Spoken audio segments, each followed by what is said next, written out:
Paz y abundancia de bendiciones a todos nuestros hermanos en la red de Casa de Estudios Nexer y desde la red de Casa de Estudios Nexer. Hoy es un día maravilloso y queremos reflexionar en la palabra del Eterno en este día. Esta reflexión, meditando en la palabra de Abba, le hemos colocado un título, y el título es Había un rey en la casa, pero yo no lo sabía. Un tiempo atrás grabamos algo relacionado, pero queremos tocar otra vez sobre este tema. Como el Eterno nos dirija, así lo vamos a hacer. Vamos al texto que aparece en el libro de Isaías, Yesayahu, el capítulo 11 y el versículo 1. Pero una rama saldrá del tronco de Isaí o Yisai, y un vástago retoñará, germinará de sus raíces. El Espíritu del Eterno reposará sobre él, el espíritu de sabiduría y de discernimiento, espíritu de consejo y de valor, espíritu de devoción y de temor del Eterno.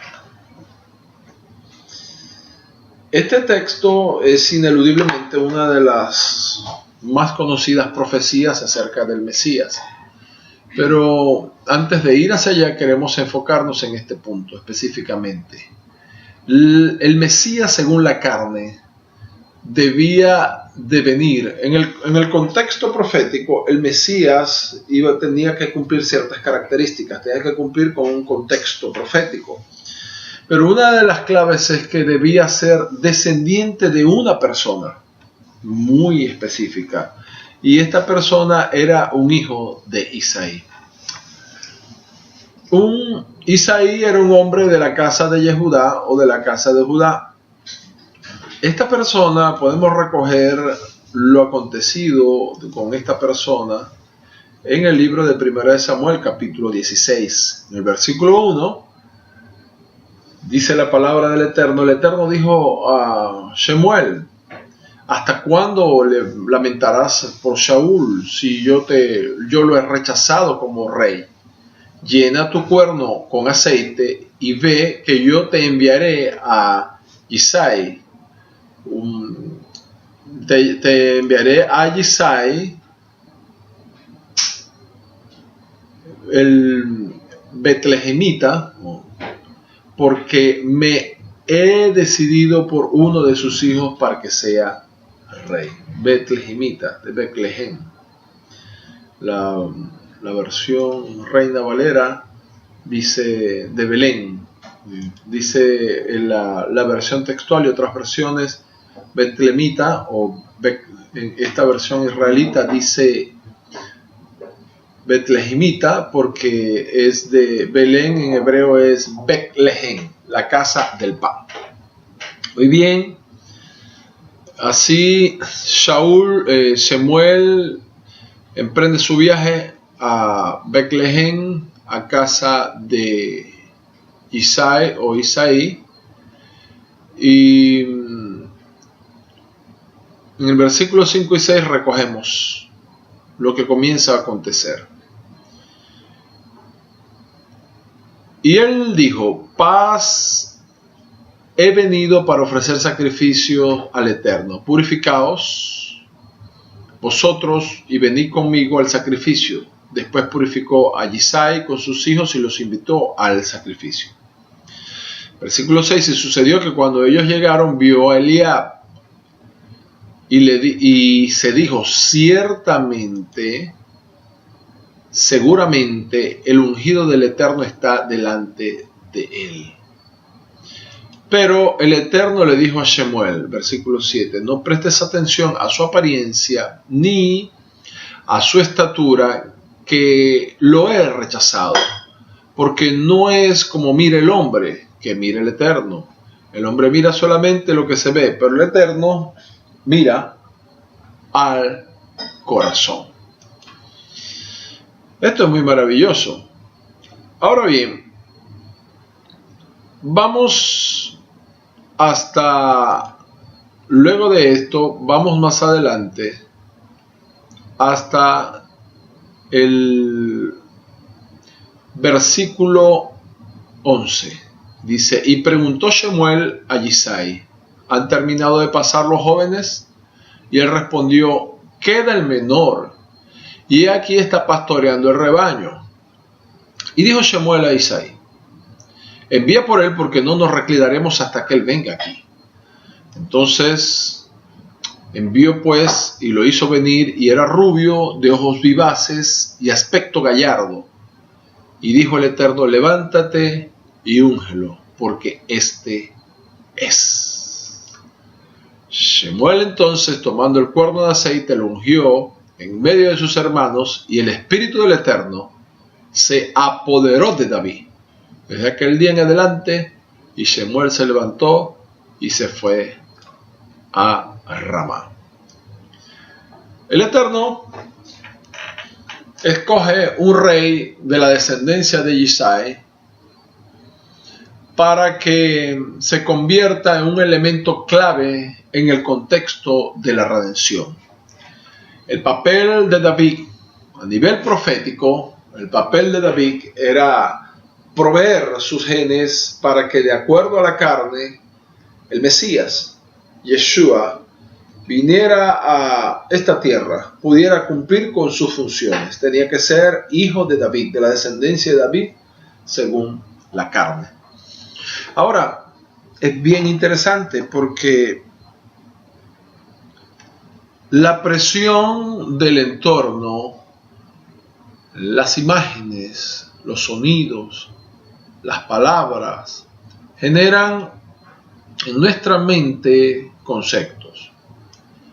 Generalmente nos arrastran a pensar que nuestra vida tiene condiciones limitadas a lo que determina el sistema mundo. Comenzamos y aceptamos que nuestra vida debe caminar de forma condicionada, de acuerdo a esas limitaciones. No nos damos la oportunidad de pensar, no nos damos la oportunidad de indagar acerca del plan que el Eterno tiene con nosotros, de la profundidad de este plan con nosotros. No nos damos esa alternativa, y resulta que cuando miramos a la palabra del Eterno, cada hombre que ha llamado el Eterno viene como un embrión. Al principio no se ve lo que va a acontecer con su vida, pero el Eterno sí conoce los planes que tiene con cada uno de nosotros.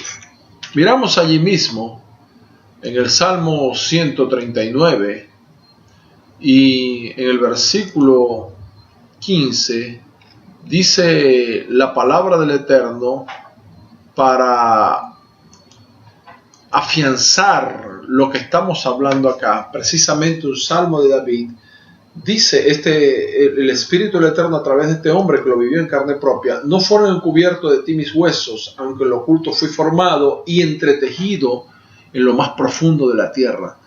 Tus ojos veían mi embrión, todos mis días fueron trazados y se escribieron en un rollo cuando aún no existía ninguno de ellos.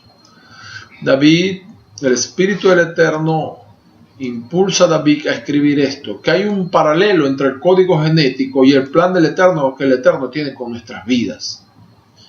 ¿Qué es un ser humano en el principio? Es un cruce genético, imperceptible en el vientre de la madre. Se convierte luego en un cigoto,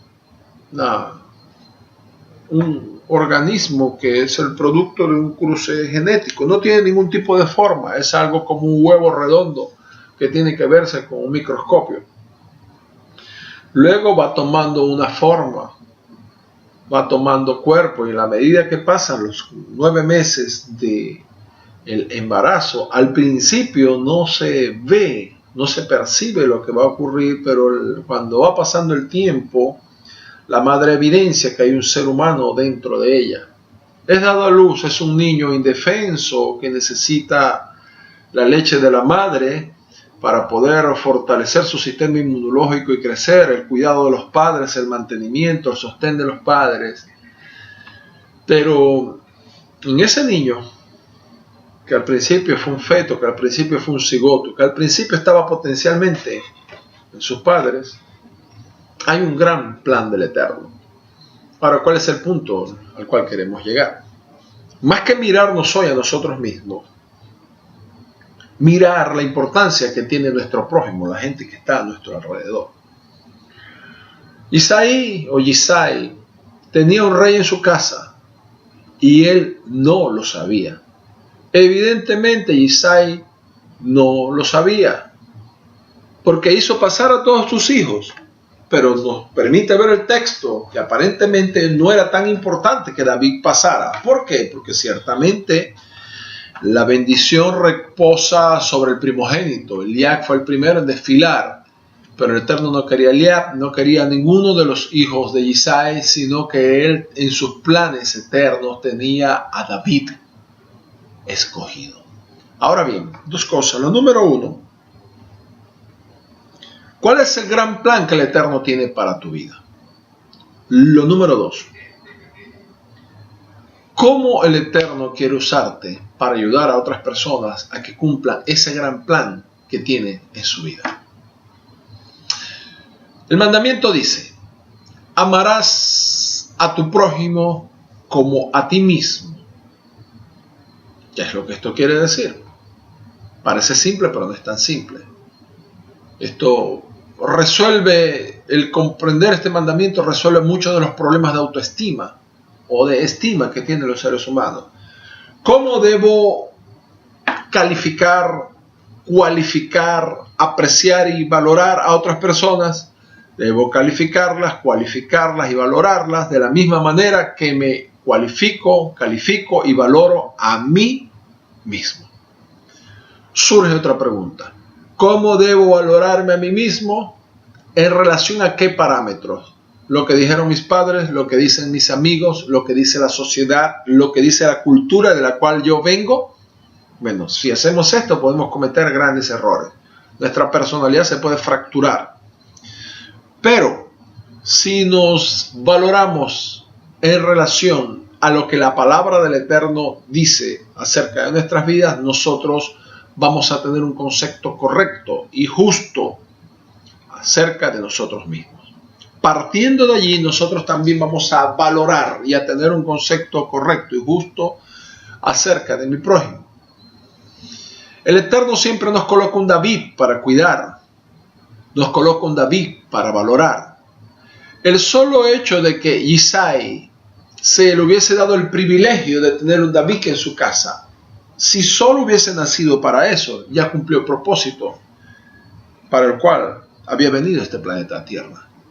El solo hecho de que Miriam hubiese sido escogida, María, para que de su vientre fuera alojado el Mesías, el Redentor de la humanidad, el Rey de Israel, ya eso era suficiente para haber cumplido el propósito. El solo hecho de que el vientre de Hannah, la madre del profeta Shemuel, hubiese alojado a este gran profeta de Israel para que viniera a cumplir su rol, ya solo con eso cumplió con el propósito, sin contar con el resto de los hechos de su vida, con el propósito que el Eterno le trazó en este planeta Tierra. Hay un gran propósito con tu vida, pero recuerda, hay también un gran propósito con tu prójimo. No se crece solo, no se avanza solo hacia adelante. El Eterno te pone un David para cuidar. Mire lo que dice el Salmo primero. Recordamos este precioso salmo, el Salmo primero. Un salmo que es verdaderamente maravilloso. Feliz el varón que no anduvo en el consejo de los malos, ni en la silla de los escarnecedores se ha sentado, sino que en la Torá del Eterno está su delicia, y medita en ella de día y de noche. Será como árbol plantado junto a corrientes de aguas que da su fruto a su tiempo, y su hoja no se marchita, y todo lo que hace prosperará. Vivimos en un mundo profundamente egoísta, donde el centro de la existencia de las cosas es el yo. La gente avanza porque yo necesito esto, yo necesito hacer aquello, yo necesito que tú hagas aquello, yo necesito que me hagan esto, yo necesito esto, yo. Yo pienso, yo creo, yo hago, yo hice, yo fui, yo me vestí, yo compré, yo. Yo y yo es la palabra que más resuena en la sociedad moderna. En una sociedad egoísta, la palabra yo y yo es una palabra que está muy relacionada al reino de las tinieblas. Porque Satán, el Eterno, lo anula en esta hora en el nombre de Yeshua, es un ególatra, es un adorador de sí mismo, demanda adoración cuando no le corresponde ni le pertenece. Pero este salmo dice que este justo, o esta persona justa que está narrando acá, es alguien que ama la palabra del Eterno, que ama al Eterno. Y por causa de que ama al Eterno, ama sus mandamientos, los comprende, los pone en práctica, será comparable a un árbol plantado junto a corrientes de agua, un árbol que no se seca, un árbol que da frutos en su tiempo, con hojas que no se marchitan y prospera en lo que hace. Y el concepto de árbol es muy interesante, habla de muchas cosas. El árbol habla de vitalidad, el árbol habla de longevidad, pero el árbol sobre todo habla de beneficios. Los beneficios del árbol no son para sí mismos. Si hay una realidad en el planeta Tierra que es el símbolo del beneficio para todas las personas, es el árbol. El árbol es el que provee alimento a la gente. Aquí está hablando entonces que el hombre y la mujer justa, el que verdaderamente ama al Eterno, no vive para sí mismo, vive para su prójimo. Vive para cuidar, para estructurar, para edificar, para proveer, para proteger, para construir, para restaurar, para reparar, para comprender. Tenemos un David en nuestra casa. Tenemos un David entre nuestros amigos. Tenemos un David entre nuestro prójimo. Tenemos un David y tal vez no lo hemos detectado. ¿Cuál es el David que el Eterno puso a tu lado? Para consolarlo, para cuidarlo, para levantarlo, para instruirlo, para llevarlo a que obtenga la unción, para que cumpla el propósito en su vida. David tiene que conseguirse con la unción. En el capítulo 16 de Shemuel se consiguió David con la unción para ser rey. Tienes un David en tu casa, a tu lado, entre tus amigos, entre tus hermanos. Y tienes que llevarlo a que crezca espiritualmente, a que cumpla el propósito del Eterno para su vida. En la medida que haces esto, el propósito en tu vida también se cumple y tú creces. Cuando tenemos la mentalidad de construir, edificar, dar, entonces nuestro entorno cambia. Transmitimos eso a otras personas y otras personas piensan siempre en dar y construir en vez de en todo tiempo recibir. La mentalidad en el reino de Elohim es dar, construir, edificar, levantar. La mentalidad del reino de las tinieblas es recibir, devastar, destruir. Nosotros somos hijos del reino de Elohim. Hay un rey en tu casa y tal vez tú no lo sabes, pero ora al Eterno para que construyas y te construyas a ti mismo. Yeshua nos enseñó diciendo, es mayor el que da que el que recibe. Es mejor construir, edificar, proveer y levantar, que ser construido, ser edificado, ser provisto y ser levantado. Porque si tú estás en capacidad de dar, construir, levantar y edificar, es porque ciertamente eres un árbol fuerte. Medita en estas cosas. El Eterno estará contigo. La gloria del Eterno repose sobre tu vida y camines poderosamente en sus mandamientos hasta que Yeshua venga. La gloria del Eterno repose sobre ti y la bendición del Eterno esté en tu vida para siempre, en el nombre de Yeshua HaMashiach.